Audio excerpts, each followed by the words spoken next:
guys, it's Lotus and welcome back to another video. Today we're going to continue on with our read-along of Erha. Let's jump right in. Chapter 134, Shizun Sure Can Eat. Moran said nothing for a long moment. Only the jet at his throat bobbed slightly. It was as if he was drowning in torrential desire, clinging desperately to a piece of driftwood to keep him afloat as he thought in a stutter. Respect and cherish him. Respect as in respect, and cherish as in respect and cherish. Do not defile, do not harm, do not have any unnecessary feelings, and definitely do not do anything like those outrageous things he had done in the past life to humiliate Shizun. The inside of his chest burning like hot lava, Moran had to repeat the sentence in his head 4 or 5 times before finally gathering enough of his wits to walk into the room with feigned composure and greet Chuaning with a smile. Shizun, so you were in after all. Why didn't you say anything? Just woke up, Chuaning replied dryly. The dryness was no joke. His throat was dry, and his desire too, so much so that a single stray spark just might set off an uncontrollable blaze. Moran was holding a 5-layered, heavy-looking bamboo meal box in his hands. He thought about putting it on the table, but one glance and he could see the mess of files, drills, mortise tenon, joint parts, nails, and all manners of blueprints scattered all over the tabletop. With no other option, he could only carry the box over to Chuaning's bed. Chuaning seemed even more irritable than usual this morning, looking visibly agitated as he glanced at Moran and snapped with a frown. What do you want? Shizun woke up pretty late. There's not much food left at Mengpo Hall now, and I had nothing else to do, so I made breakfast to share with Shizun. He opened the box as he spoke and began to take out its contents one by one. The topmost level held a plate of sautéed mushrooms.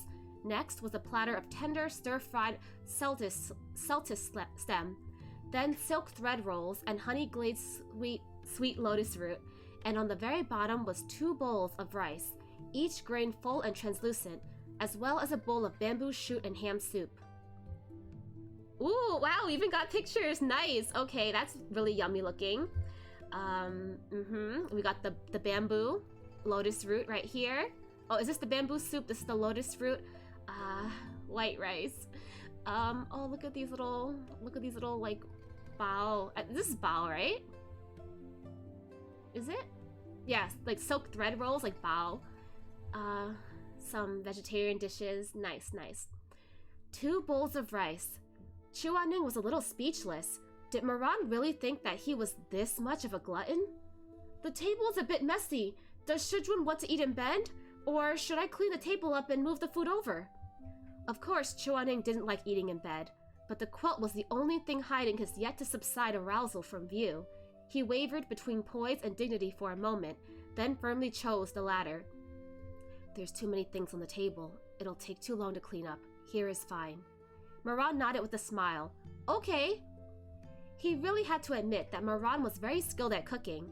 He was already quite the good cook 5 years ago, and now, 5 years later, he was easily better than most ordinary chefs. Not only that, but Moran also somehow knew his taste very well. He knew that he didn't really like to eat congee in the morning, made sure to pick straw mushrooms for the mushroom dish, stuffed the silk thread rolls with sweet potato rather than bean paste, used only the tenderest tip portions of the bamboo shoots, and chose a cut of ham with a nice amount of fat, red and white interspersed like dusky clouds by the horizon. Moran had never asked him what he liked to eat, yet he had made everything just right, as if they'd already lived together for many years. Chuaning was quite delighted with the food. He maintained his collected composure, but his chopsticks never stopped moving for even a moment. When he finished the last bit of the soup and looked up, he saw Moran sitting at the edge of the bed with 1 foot on the crossbar of a chair next to the bed, cheek propped up in one hand as he watched him with a faint smile. What is it? Chuaning subconsciously took out a handkerchief to wipe his mouth. Is there something on my face? Nope, Moran said. I'm just happy that Shizun liked the food. ... Feeling a little uneasy, Chuaning said in a mild tone, It was good, but there was too much rice. 1 bowl will do next time. Moran seemed like he was about to say something, but in the end decided not to, opting instead to grin at him, revealing a row of neat, pearly teeth. Got it. Actually, you know what? I was thinking that because he had 2 bowls of fan, it was probably because Moran was planning to eat with Chuaning, and both bowls weren't actually meant for Chuaning to eat himself. I think they were supposed to eat together. Kind of like when Chuaning, as Shasini, had made the soup for Moran to share with him. I wonder if that's the case. What a dummy, so careful and meticulous about serious things, but ridiculously careless when it came to the normal day-to-day things. Completely not noticing that there were 2 pairs of chopsticks at the bottom of the box. Ah, see, okay. He ate 2 people's worth of food all by himself, then turned around to tell him that there was too much food, that he's a bit stuffed. So Moran was hoping to eat with Shizun, not watch Shizun eat by himself. The more Moran thought about it, the funnier it became, until he couldn't help putting his hand to his brow and letting his eyelashes droop down as they quivered with laughter. What's so funny? Nothing. Moran didn't want to embarrass him. His Shizun valued his image above all else, after all. So he changed the subject to offer him an out. Shizun, I just remembered something that I forgot to talk about with you yesterday. What is it? On my way back, I heard that Great Master White Zui left the day before you came out of seclusion. Correct. So you didn't even see him after waking up, right? I did not. Moran let out a sigh and said, Then it's not a matter of Shizun being discourteous at all. I overheard people on the outside saying that Shizun didn't have any manners, that Great Master White Zui had spent the last 5 years to bring Shizun back to life, and didn't even get a thanks for his trouble. But the Great Master himself left first, and it'd be totally unreasonable to expect Shizun to run over to Wubei Temple as soon as he wakes up, to kneel outside, shedding tears of gratitude or something. Those mouthy people are really annoying, so now that we've cleared that up, I'll have Uncle address it at tomorrow's morning assembly. Chuaning suddenly interjected. No need. Why not? The Great Master and I have long since burned our bridges. Chuaning said. I wouldn't have thanked him even if he was still here when I woke up. Aw? But it looks like Master White Zui wants to rebuild that bridge. Why else would he come running when he heard that Chuaning had died? Moran was taken aback for a moment. How come? I know that Shizun chose to leave the temple of his own volition and had already severed his master-disciple relation with Great Master White Zui then, but he still came to Shizun's rescue at his time of need, and... But Chuaning interrupted before he could finish. Things between him and I are hard to explain, nor do I care to talk about them. If people want to call me a cold-blooded, ungrateful person with no conscience, then let them. It's only the truth. Moran fretted. How is that the truth? You're clearly not that kind of person. Chuaning's head snapped up, and his expression abruptly iced over, blood pouring like a dragon touched on its inverse scale. Moran, he said suddenly, just what do you even know about me? He looked at Chuaning's bright eyes, at the frosty cold inside. Here was a man who never let his guard down, who always kept his distance. For a moment, he wanted nothing more than to disregard all consequences and say, I know a lot of things about you. I understand. And even if there are some things from your past that I don't know about, I'm willing to listen, to share the burden with you. Don't just keep everything to yourself. Under all those locks, behind all those walls. Aren't you tired? Isn't it hard for you? But what right did he have to say any of that? He was his disciple, but not impetus. No, be not impetus, be not irreverent. In the end, Moran said nothing. A moment passed in silence, and Chuaning's tense frame, taut like a bowstring, finally began to relax by degrees. He sighed, and as if drained, and said, People are not saints, and little can be done against fate. There are certain things that cannot be changed even if you want to. Never mind, don't bring up Master White Zui to me anymore. You can leave, I'm going to change. Yes. Moran drooped his head and quietly collected the meal box, but just when he got to the door, he suddenly spoke up. Shizun, you're not mad at me, are you? Chuaning shot him a glare. Why would I be mad at you? Moran beamed brightly. That's good. Then can I come again tomorrow? Suit yourself. He paused before suddenly remembering something and adding, In the future, there's no need to say things like, I'm coming in, to me. Moran blinked. Why not? You're going to come in anyway, so what's the point in saying something like that? Chuaning was getting all worked up again, but whether it was at Moran's untimely bout of purity or at his own uselessly reddened face was anyone's guess. Chuaning didn't get out of bed until after Moran had left, all confused. Not even bothering with shoes, he walked barefoot to the bookcase and took out a bamboo scroll, unrolled it, and stared at the words written there with an unreadable expression for a long, silent moment. Huai Zui had left the bamboo scroll at his pillow side before leaving. A spell on the scroll prevented anyone other than Chuaning from opening it. The writing on it was neat and straight, and read, "Confidential for Chu Gongzi only." His own teacher called him Chu Gongzi. Ridiculous. The letter was neither too long nor too short. It went over some things that Chuaning should be mindful of after waking up, before going into great length, entreating him for one thing. Great Master Huai Zui asked that he absolutely go to meet him at Longshui Mountain near Wubei Temple after he had recovered. He had written in earnest terms that he was getting on in years and would not be long for the world, that he felt immense guilt over certain things in the past. This old monk hopes to speak with you before his passing. You still carry that old injury, and hearing that the adverse effects of the injury caused you to have to go into seclusion for 10 days every 7 years, this old monk feels truly remorseful. If you would be willing to come to Longshui Mountain, it can be healed. However, the healing spell is quite risky, so you must also bring along a disciple of dual wood and fire elemental to stabilize the array. Old injury, Longshui Mountain. Brows furrowed deep, Chuaning's fingers nearly dug into his palm. Healed? How? How could something that has been destroyed, been lost, and those 164 days spent at Longshui Mountain, how could any of that ever be recovered? Just how masterly did Huai Zui think he was, that he could level out a scar this deep? His eyes snapped open as golden light cracked in his palm, the letter written on sturdy shangfei bamboo shattering instantly into powder in his hand and scattering away into the air. Never again would he set so much as a single foot into Wubei Temple for as long as he lived, nor would he refer to Huai Zui as Shizun ever again.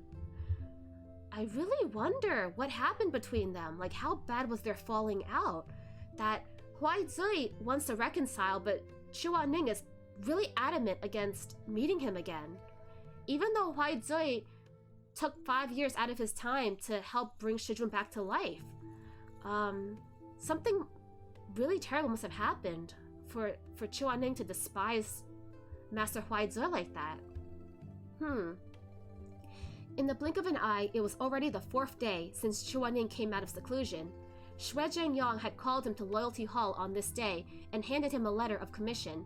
He shook open the letter and read the few simple lines written on it. Chuaning lifted his gaze and said, "I think you gave me the wrong one." Huh? Xue Zhengyang took the letter and read it over again himself, then replied, "Nope, this is the one." ... Chuaning narrowed his eyes. It says to help with the farming at Yuliang village. Do you not know how? ... Xue Zhengyang's eyes went wide. Wait, you seriously don't know how? Backed into a corner by the string of questions, Chuaning seethed. Isn't there anything more normal, putting down demons and whatnot? Xue Zhengyang said, "You know, things have been pretty peaceful lately, so there actually aren't any places being troubled by demons right now. It'll be fine. Rynn is going with you anyway. You can just sit to the side and take it easy while he does all the hard work if you want. Harvesting some rice and threshing some millets, no big deal to the young and spry anyway." Chuaning's inky black brows were furrowed so deep. Since when did Sisheng Peak start taking odd jobs like this? Since always? Like when Granny Wang's cat gets stuck in a tree at Wuchang Town, and Shumei goes to get it down. It's just that there were usually more hard-to-handle issues before, so I never bothered you with any of the simpler ones. Xue Zhengyang said. Besides, didn't you only just wake up? I was actually gonna send someone else, but I thought you'd be bored just sitting around. But even then I don't want to harvest rice. Chuaning narrowly avoided blurting out that he didn't know how to harvest rice.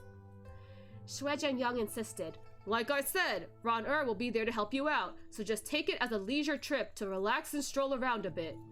Can I not relax and stroll around just fine without taking an assignment? I mean, I guess. Xue Zhengyang scratched his head. But Yuliang village is pretty close to Butterfly Town, with that heavenly rift that Rynn patched up last time. He's not you after all, so why don't you check on it while you're there, and see if there's any parts that need reinforcing. Only then did Chuaning finally see a need for him to go. so he took the letter without another word and turned to leave Loyalty Hall. Author's notes. Congratulations, players, you have entered the new instance dungeon. If I can't blue ball you to death, consider it my defeat. Dog and Shizun are about to embark on an instance dungeon of unprecedented low difficulty, and the wing woman is about to come online to deal this dumb dog the final blow, so that he can accelerate his revelation of what love is. Die of stupidity, I don't care. I will maintain my principle if I can't blue ball you like vixens to death, I'll perform swallowing a bite of durian on the spot. In this raid, there's no actual smut, but I'm driving fake cars all around. Hope everyone's happy reading the fake smut. I see. Thanks, Meatbun, for the heads up. So, our dear Shizun and Maran are gonna go on a low-stakes mission, and she's gonna give us fake smut? Or I guess she's gonna tease us a little bit. Okay, but yeah, to recap chapter 134, Shizun, yes, Shizun, is just kind of wanting Maran to go away because Shizun's morning wood has not yet subsided. But Maran doesn't take the hint, and he's like, Shizun, I made you morning breakfast, here. And he puts like a whole plateful, he puts a whole tablespread of food in front of him. And there are 2 bowls of rice. Why? Because Maran was planning to eat with him, but Xuanning was a little dense and ended up eating everything without inviting Maran to join him. And so this is kind of like a parallel to back when he was Shasini and had made food for both him and Maran drank all of the stew. So I guess it's payback in a way. But yeah, after Maran leaves, Xuanning is just kind of like leisurely lying around, trying to like figure out how Maran has changed so much, how he knows all of his tastes. And then he's given an assignment. Shui Jianyang is asking Xuanning and Maran to go on an assignment to do some farming. Oh, so we're up to the farming section of this book. It's gonna be pretty domestic, I'm pretty sure. We know Maran's probably really good at it, but as we can see, Xuanning is more of an inside person, and he doesn't have a lot of experience being out in the field, so we'll see how he does. Okay, let's continue on. Chapter 135, Shizun learns sneakily. Yuliang village was a tiny village, and most of its villagers were on the older side, with very few young people, so every year when it got to be the busy season in farming, they would ask the cultivators of Shizun Peak to help. Some requests like this, that had absolutely nothing to do with cultivation, would have gone totally ignored at any other sect, but Shui Jianyang and his older brother had started Shizun Peak from scratch, and had gone through their share of hardships when they were young. Rumor had it, growing up, they had to rely on charity to fill their stomach. Thus, not only did he not have it in himself to refuse such requests from the old tenant farmers, he would take them very seriously, sending disciples to properly fulfill the requests each and every time. The village wasn't exactly far from Shizun Peak, but neither was it close, a middling distance that would be too inconvenient to walk and too pretentious to ride a carriage for. So, Shui Jianyang had 2 good horses prepared for them. It was late autumn, the foliage was turning their fall colors, and when Xuanning came down the stairs up to the main gate, the sight that greeted him was that of Maran standing beneath a tall maple tree, its bright red frost-adorned leaves rustling in the wind like the sheen of fine brocade, like the splashing of red carps. Maran had the reins of a black horse in hand, while a white horse nuzzled his cheek, and was in the middle of teasing them with a tuft of alfalfa flowers when he heard the sound of footsteps approaching. A few pieces of red leaves fluttered down just as he turned to look over his shoulder, beaming brightly up from between dancing leaves. Shizun! Xuanning's footsteps slowed, then came to a stop on the last couple of steps. Sunlight filtered through the luxuriant leaves to fall on the moss-covered stone steps. He stared at the man standing there, not far away, maybe because they were setting off to do farm work, but Maran wasn't wearing Shizun Peak's disciple uniform today, nor was he wearing those white robes from when he first got back. Instead, he had on a set of black raiments with wrapped wrist guards, a simple getup that accentuated his slim waist, long legs, and broad shoulders. It was a good figure, especially around the torso area, where the open collar revealed a firm toned chest the color of honey, rising and falling with each breath. If Xuemeng's getup with the sparkling silver armor was showy like a peacock fanning its tail feathers, then this look of Moran's was sultry, an innocent kind of sultry, an unmeaning kind of sultry. That was to say, it gave off an air of, I'm a decent, honest person. I've never teased or provoked in my life, and the only thing I know is honest, hard work. ... Chuaning looked him up and down several times before opening his mouth to say, Moran. What is it, Shizun? The strapping young man replied with a smile. Chuaning's face was deadpan.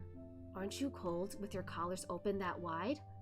After the initial surprise had passed, Moran came to the conclusion that Shizun was expressing concern for himself and felt all giddy about it. He put the alfalfa back into the hay basket for the horses, dusted his hands off, and bounded up the blue stone steps to stand charmingly in front of Chuaning, and then to proceed to grab Chuaning by the wrist before he could even react. Not cold at all. I'm actually kind of hot right now from rushing about all morning. He grinned guilelessly as he pressed Chuaning's hand against his own chest. See, Shizun? Wow, how forward. He put Chuaning's palm on his man-tits? I'm sorry. But, like, he's definitely flirting. He knows what he's doing, okay? Like, he cannot be doing this innocently, right? Moran has his whole chest out, okay? He has his whole chest out, and he takes Chuaning's hand and puts it right on his chest, okay? So this is on purpose. He's doing this on purpose, I tell you. He's real sneaky, okay? I see what he's doing here, Moran. You can't fool me. It felt scalding. The young man's chest was hot to the touch, and together with that strong heartbeat and that pair of star-bright eyes, Chuaning could feel his entire back go numb. He hurriedly ripped his hand away as his face sank. Indecent. Is it sweaty? But Moran misunderstood. Sure he did. Sure he misunderstood, As things stood, he thought that Chuaning wasn't into men. Their entanglement in the past life had all been due to his own unreasonable coercion, after all. So he didn't think that Chuaning would have any interest in himself. Thus, Shizun must be annoyed at his sweatiness. Remembering Chuaning's love of cleanliness and dislike of touching people, Moran felt embarrassed, scratching his head as he said, that was thoughtless of me. If he had looked closely, he would have seen the blush at the base of Chuaning's elegant neck and the glimmer of affection beneath those coolly drooped eyelashes. But he had missed that singular instant of opening, and Chuaning wasn't going to give him another. His snow-white shoes walked down the slippery bluestone steps, headed directly for the black horse, mounting it in a single graceful motion that was smooth as flowing waters. With the sunlight illuminating the land and red autumn leaves as far as the eye could see, the white-robed man sitting atop the large black horse glanced down over his shoulder at the disciple of his standing on the ground, his face like cool jade giving off an air of loftiness, ever the sharp and handsome Yu-hung elder. I'm off. Keep up. And with that, those long legs clamped around the horse and it set off in a gallop. Moran stood rooted to the ground in a daze for a while, then picked up the bamboo basket, still half full with the alfalfa flowers he was in the middle of feeding the horses with, and tied it to the white horse's saddle before leaping up himself, caught between laughter and tears. But Shizun, the black horse is mine! Don't just... Shizun, wait for me! Galloping on swift horses, they arrived at Yuliang village within the hour. A few hectares of rice paddies stretched out along the outside of the village, waves rolling through the fields of golden grain in the breeze. Some 30-odd farmers were toiling away in the paddies. Due to the shortage of hands, everybody, young and old alike, were working the fields, backs bent low and trouser legs rolled up as they swung their sickles, large beads of sweat dripping off their faces with the exertion. Moran immediately went to find the village chief and hand him the letter, then changed into a pair of hemp shoes and headed for the fields without further ado. He had plenty of strength and stamina both, and was a cultivator to boot, so something like reaping crops was nothing of him, and it only took him less than half the day to harvest 2 whole rows of rice. With the golden ears of rice piling up on the side of their paddy fields, soaking up the sunlight, the sweet scent of grains wafted through the air. The rustling sound of the farmers' sickles could be heard throughout the plateaus, and sitting at the ridge between the paddy fields, a maiden leisurely sang a farming song as she gathered their grains. The sun setting behind a mountain shines like a red flower, painting all 4 mountains red. Oh, red like peonies. A red fan to sing my love song, a hydrangea to ask my lover boy. I tug at lover boy's belt. Just when are you coming? Today I have no time. Tomorrow I have to chop firewood. The day after, I can come over." The farmer girl casually sang these coy lyrics in that soft little tune, the words drifting in the air, landing in the listeners' hearts. "Today, I have no time. Tomorrow, I have to chop firewood. The day after, I can come over." Chuaning did not go to work in the fields, sitting under a tree drinking from a jar of hot water instead. His eyes followed that black-clothed, hard-working silhouette in the distance as he listened to the song, his thoughts all over the place, so much so that the water he swallowed seemed to flow into his chest rather than to his stomach, making it feel all hot. "What an obscene song," he commented coldly when he finished the water, then went to return the ceramic jar to the village chief. The village chief stared at him with hesitation. Chuaning said irritably, "What is it?" "Is Shenzhun not going to work the fields?" The old village chief was a straightforward kind of person, and answered the question he was asked in a shaky, wizened voice, white beard trembling and white brow creased. "Is Shenzhun just here to oversee things?" ... Chuaning had never felt this put on the spot before in his life. Work the fields? Didn't Xue Zhengyong say he could just sit on the side and watch Moran do all the work? Does he actually have to work too? But he didn't know how.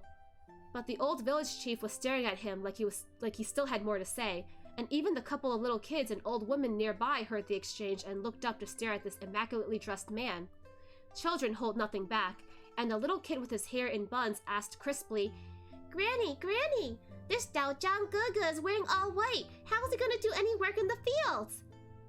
"His sleeves are so wide," another kid murmured, "and his shoes are so clean." Chuaning was on pins and needles with how awkward he felt. He stood there for a bit, but his thin face really couldn't keep lounging around after that, so he grabbed a sickle and waded into the paddy field without even taking his shoes off, the slippery, muddy swamp clinging to his feet immediately, and the sitting water coming up past his ankles. Chuaning gingerly took 2 steps, frowning at the slippery feeling, then tried swinging the sickle a couple of times, but it was fumbling at best, as he knew nothing of the technique. "Haha, this Dao Zhang Gege sure is clumsy." A pair of little kids had seen his attempts from under the mulberry tree, laughing at him with their cheeks propped up in their hands. Chuaning, ... Face darkening and not wanting to get near these people for even a moment longer, Chuaning summoned all the poise he had in him to keep his handsome face straight and his pace calm and steady as he waded through the mud in great big strides toward the figure that was busily cutting rice in the distance. He was going to go sneakily observe how Moran was doing it. The saying went that one could always learn from others. He was going to learn it sneakily. When it came to farming, Moran was clearly more skilled than Chuaning. He was bent over under the blazing sun, each swing of his sickle reaping clumps of golden rice that fell softly and obediently into his waiting embrace, which he held with one arm until he gathered a large armful before tossing into the bamboo basket behind him. He was so absorbed in the task that he didn't even notice Chuaning's approach. Eyelashes drooped gently down as he continued to work diligently, a vague shadow cast by his straight nose as a bead of sweat trickled down the side of his cheek. There was a feral kind of scent coming from his body, scorching yet wild, muted yet fervent. Under the sunlight, his skin was like red-hot steel, as if having just come out of the casting pool, still crackling with sparks and hissing with steam with how blindingly bright it seemed, how beautifully brilliant. Standing a distance away but not too close, Chuaning appreciated the view for a while, but before abruptly realizing just what it was he was doing. He furrowed his brows, shook his head, and mumbled something, then continued wading forward with a straight face. He was going to learn, sneakily. He was here to see just how Moran was holding the sickle, and just what kind of angle he was swinging it at, to find out why the rice that was stiff as iron wires in his own hands were pliant as boneless maidens in Moran's, falling so willingly and eagerly into his arms. Chuaning was so focused on staring that he didn't even notice the frog by his foot until it leaped up with a loud ribbit and hopped off toward the ridge. Caught by surprise, Chuaning hurriedly pulled his leg back, but the paddy field was too slippery and he was too unprepared, and so it was that the great Yuheng elder tipped forward, on track for a direct faceplant into the muddy paddy field, all because of a single brazen frog. Whoosh! With his face just about to meet the mud, Chuaning had no time to cast anything and could only reflexively reach out to grab the hardworking person in front. The village maiden's singing voice The village maiden's singing sounded even more coy. I tug at Loverboy's belt. Just when are you coming? As his luck would have it, Chuaning ended up grabbing onto Moran's belt and stumbling forward a few steps before falling against a broad chest that was hot to the touch and smelled of masculine musk, and finding himself wrapped in a pair of strong, solid arms. Way to go, Chuaning! Okay, author's notes. Wing woman, I've already come online in this chapter, really? Moran, are you that frog? Wing woman, goodbye. Meatbun, hello, is this an ABO? Be straight with us, is this an ABO? Okay, so to recap, chapter 135, Chuaning and Moran set out, and Moran comes up to Chuaning on the day that it's time to go, and he's like standing there and he's like, Shizun, are you ready to go? Chuaning's like, yeah, let's get this over with. And Moran, being very forward, grabs Chuaning's palm and places it directly on his chest. And just lets it sit there, you know? Lets Chuaning relish in the moment. Now, Moran, I don't believe he's as innocent as they say, okay? Moran knows what he's doing, okay? But Chuaning is like completely red in the face. He's like, what are you doing? You cannot be doing this to me right now, okay? I'm already holding it back. You cannot be this touchy with me, okay? And so I can see what Meatbun meant by some fake flirtatious moments here, one-sided flirtatious or unintentional flirting. But yeah, Chuaning got to feel the chest that he kept looking at, that he kept staring at.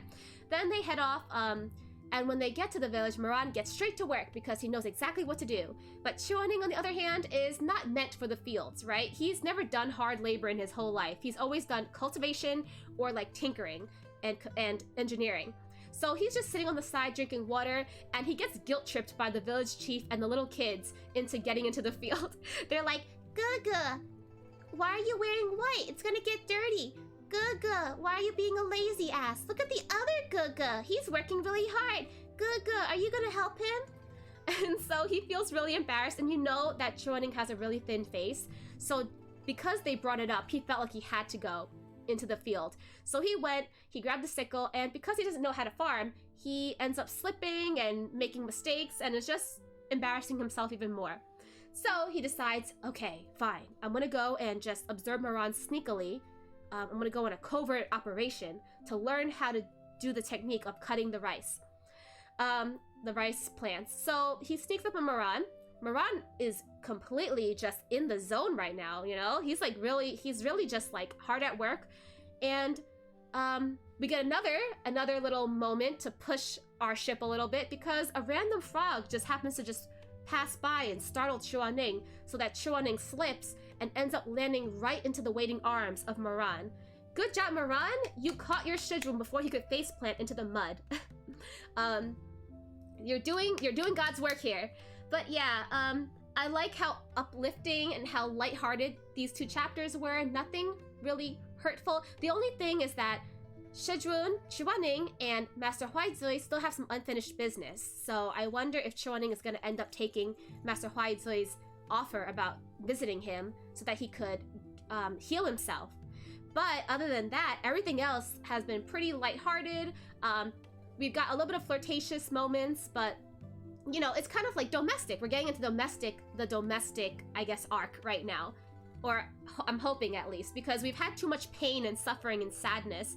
And so let Chuaning and Moran go on like a nice little farm date, you know? But yeah, other than that, I hope you guys enjoyed today's read-along, and I will see you guys next time. Bye-bye!